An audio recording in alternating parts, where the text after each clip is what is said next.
You're listening to Winnipeg's Classic 107. My name is Simon Rusnak. We're days away from the start of the Winnipeg Symphony Orchestra's 2021-2022 concert season. Always an exciting time, but this year, however, is filled with a particular jubilance and anticipation as the WSO returns to the concert hall and brings an audience along for the orchestral ride. It's also the first season under the leadership of new WSO Executive Director Angela Birdsell, and I'm so excited to say that she has joined me here on Winnipeg's Classic 107. Hello, Angela. A pleasure to meet you. Hi, Simon. Your infection is infectious. Well, I'm so happy to hear that. Your enthusiasm is infectious. Now, how's that for a good start? It's on the wedding. It can only get better from here. Well, hey, look, we're just so happy to have you here on Winnipeg's Classic 107. And speaking of a start, you assumed the role of executive director just over 2 months ago, back at the start of July, though this is my first opportunity to chat with you. So let me start off by saying a very belated congratulations. Thank you very much. It's a huge honor for me.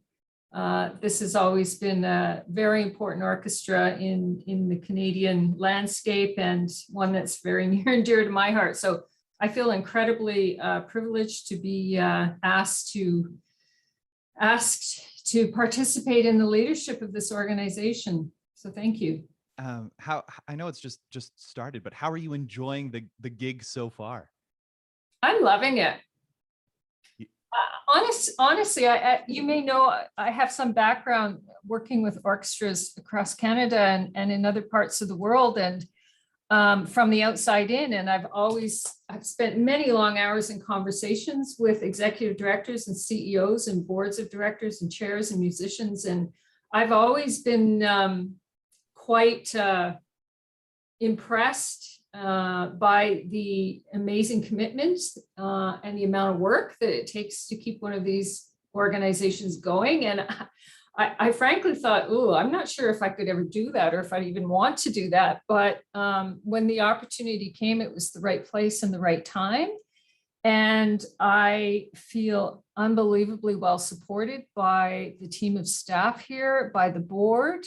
And I know there's just such a great group of musicians and especially an amazing community of support out there for the organization. So I have to say I've been enjoying every minute, notwithstanding the very strange time in history this is, which is re-emerging from the pandemic into a world that's unknown, a world that's very cautious. And so along with probably thousands, if not tens of thousands of arts organizations all around the world, we're all kind of inventing it almost 1 week at a time. Well, I do want to get more to that, and I do want to get more to your path through life. But first, I'm wondering if we can go back, sort of right back to the beginning. I mean, there's been a big change in your life. You've returned to Winnipeg, your hometown.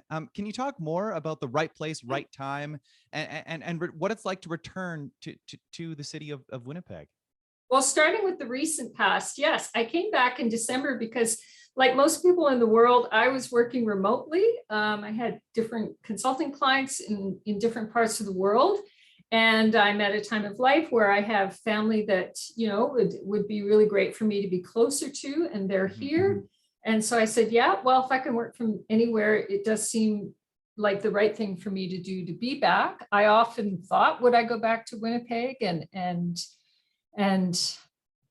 asked myself what that would be like. So here I am. And to be honest, I left in 1982. So that's quite some time ago. There are many aspects, obviously, of the city that are very different, but a lot hasn't changed either. I mean, pardon me, Winnipeg's it's a unique corner of the world. The people that live here have always lived here and always loved it here. People that come here from away are often shocked and awed by the tremendous number of resources and things that there are to do here in the city. It's a city that punches above its weight. It's not a city without its challenges, but it has its own unique identity. And that for me hasn't changed. It's what I remember about it from being away and is very much present coming back. So it's great to be back.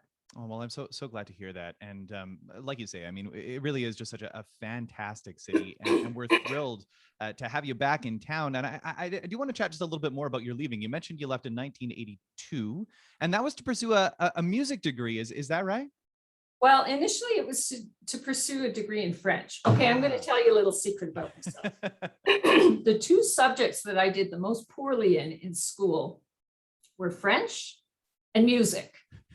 And in both cases, I had educators who said to me, well, too bad, you'll never speak French, and Canada's a bilingual province, and that's not going to be good for you. And, oh, well, you'll never be a musician. Well, I don't know what happened, but I was piqued by the history of this country. It was the first Trudeau era. There was a lot of, I don't know, a sense of national identity emerging. And I felt very compelled to explore my French-Canadian roots on my grandfather's side. He was Métis. And I went up to Quebec to travel first and then to study French. And then I heard an opera, and I had taken singing lessons in Winnipeg too. So I should make that clear. But I went to an opera at Université Laval, so Laval University in Quebec City, and was so blown away by the beauty of it that I went to the dean of the School of Music and said, can I get into the school? And she said, come tomorrow for an audition. And I hadn't sung in 2 years. And so off I went and I auditioned and I sang and I got in. I spent the next 6 years there. So I did a bachelor and a master's in voice at Laval University. So in those two in the French language. So I don't know if I have a little bit of a stubborn streak. If people tell me I can't do something, I that's the best way to get me to try. So that's just a little anecdote, but it is, it's it marked the beginning of my, my love for music, my love for the interesting country that we live in, the duality, the different cultures, the way culture evolves in this country.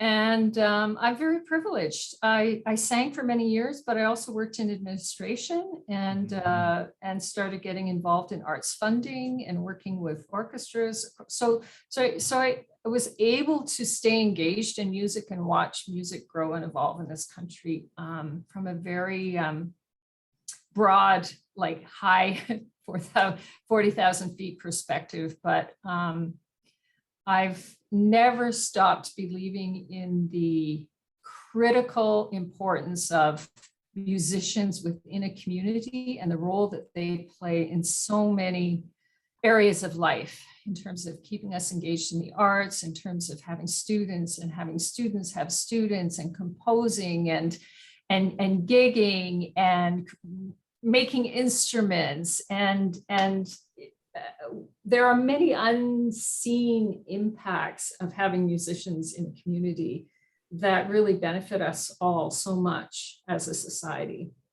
Well, I mean, you speak, I think you called it a stubbornness, but more of a, let's go with a can-do attitude, pursuing both French and music. And I mean, like you say, you spent 6 years at the Université Laval and ultimately completing a master's and then went on to do an MBA. I'm curious, I mean, you were just talking about your experience, not only performing, but also in arts management. When did one sort of win out over the other, if you will, like from going to being on the stage to being behind the scenes, which is very much the role of an arts administrator? Or was that never the case? Do you still perform on the side? I performed up until around 2007, 2008. Yeah. Wow. I think it became, I mean, it's like anything, you have to keep up your chops if you're going to perform. And I had many people say, oh, well, just sing in a choir. Well, that's tough for a person who has sung, at a certain level, certain caliber on stages large and small. I never had a large career, but I had a decent career in that I was able to sing some very, very good repertoire and sing it at a level that I was really satisfied with. But I think at the time I joined Canada Council, and that work's very intense. There's a lot of travel, zigzagging across the country. There's a lot of erratic hours. There's a lot of commitments, last minute things. So it's very hard to get in that hour a day or hour and a half, 2 hours a day of practice just to keep the instrument up. It's really even hard to have any kind of regular commitment in your day-to-day life if you're always having to hop on a plane and go somewhere. So it was around that time where I think after 20 years or 30 years of practicing and performing that I really needed to just have have my career and have a bit of a life. And there were some aspects of that decision that were really difficult, but there were other aspects that were kind of liberating too. If you're just tuning in, I'm chatting with Angela Birdsell, new WSO Executive Director. And Angela, I do want to talk a little bit more about your career now. I mean, you already mentioned you made the move to work at Canada Council, and you've really worked across the country. I mean, not only Canada Council, but Tafel Music and Ottawa Live Arts and more, and then beyond the country's borders as well, at Australia and their Council for the Arts. I am curious, though, about those experiences abroad. How do you think those experiences will help shape the future of our orchestra here in Winnipeg?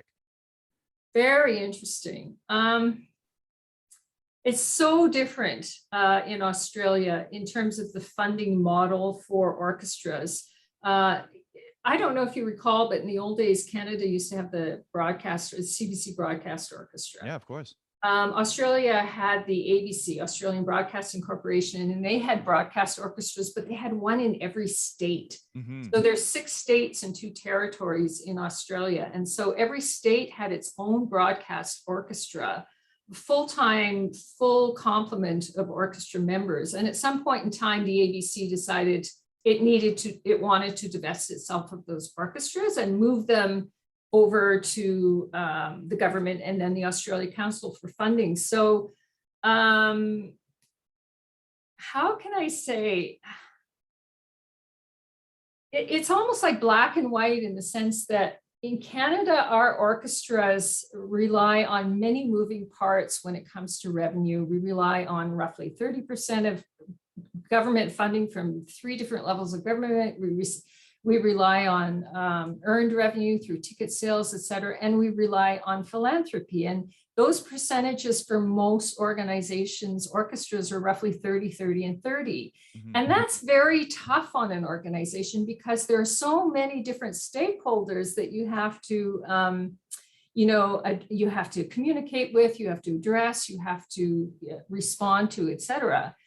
By the same token, I feel that having to sell yourself to governments and having to sell yourself to potential donors who are always looking for community impact, to me, and then having to sell yourself to audience members and ticket buyers means you kind of always have to have your ear to the ground. You always have to be thinking about what matters and how do we ensure that this music matters, that we find repertoire that we can bring people in, or we create value in the community, whether it's music in health or music in wellness or music in education. So it's about telling the story of why we matter. And that is both a real challenge, but also an opportunity for the organization to never remain static, to grow, to evolve, to be listening to people, to be bringing new people in. So I would say that's the opportunity that we have in Canada, but I would also say it's extremely challenging for orchestras to meet those demands with very scarce resources. Well, I do want to talk about the elephant in the concert hall, if you will. And I guess the first priority this concert season is coming out of the COVID-19 pandemic and helping the orchestra through that. And it's still likely to be an arduous journey with that looming 4th wave. And I mean, you talked about it, just how challenging this has been, not only for us here in Winnipeg, but for tens of thousands of arts organizations across the world. I mean, it is a global pandemic. So what are the first steps forward as we return to the concert hall?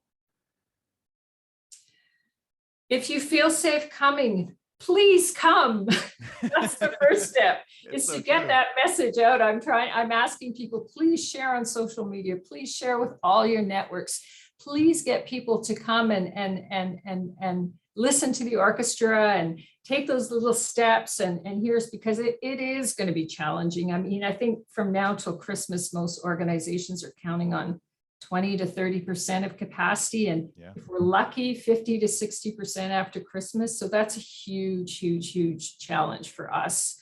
And we have developed an online platform. So we're also encouraging people to direct their friends and family. And it's very, very, very affordable. So if you can afford to buy another subscription for the person who can't make it to the concert hall. So I'm hoping that we really mobilize as a community to try to do the best we possibly can to get people through those doors. I mean, the other thing, the way to look at it too is, yes, the halls are not going to be full and it's going to be a different kind of experience, but at the same time, it's like we're all working together to bring things back slowly. I mean, the orchestra hasn't played together as a full orchestra for a long time, so they're going to be really working hard to start to solidify that sense of ensemble again and to create that energy again in their playing. Everybody's come through some form of trauma, whether they're audience members or orchestra members, the community at large. So it's really about continuing to be patient, continuing to be forbearing, continuing to be flexible and not expect the same kind of experience we had, at the height of those joyful concerts before the pandemic, but also recognizing that we will get there again one day. Yeah, knowing that it will return. But in the meantime, I mean, we focused so much on the challenge over the past 18 months or so, but like you just so beautifully articulated, there's been new opportunity there, like WSO TV and streaming and subscription options and all of this. So I mean, there is a new model that can be played with, and I know that this is something that you've written on in the past when it comes to the online world and streaming and orchestras and what that means for them. So I'm really excited, and I'm sure all of us here in Winnipeg and beyond are excited to see how that moves forward. I am curious, when we do get back to the normal times, if you will, can you tell us a little bit more about your vision for the WSO moving forward and not the months to come, but maybe in the years to come? I've seen some orchestras that are really vibrant, exciting, joyful entities.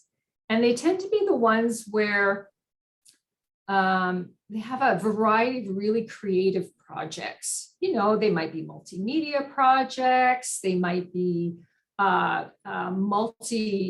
multi-genre projects. And I know WSO does lots of collaborations with artists from different styles of music. Mm-hmm. So really to see the growth of flexibility, creativity in terms of what we put on our stage and how we define classical music. I mean,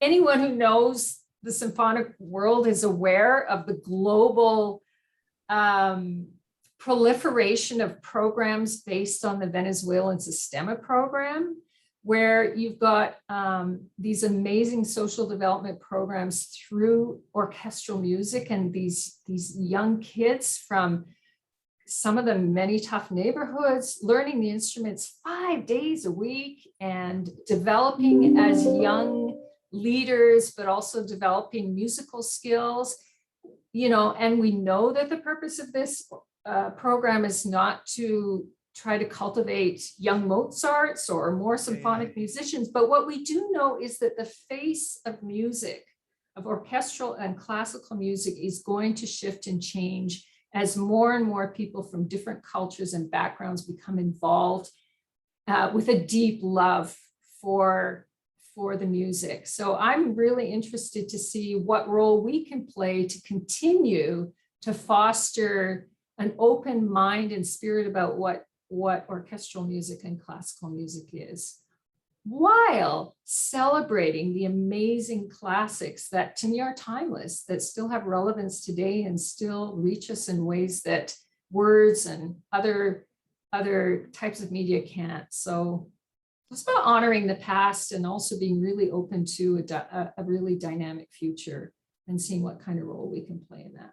Well, I'm so glad you bring up Sistema, because I know that that is something near and dear to you as someone who helped bring Sistema from Venezuela to Canada, right? The first orchestral partnership with Sistema was in New Brunswick, and you helped pioneer that.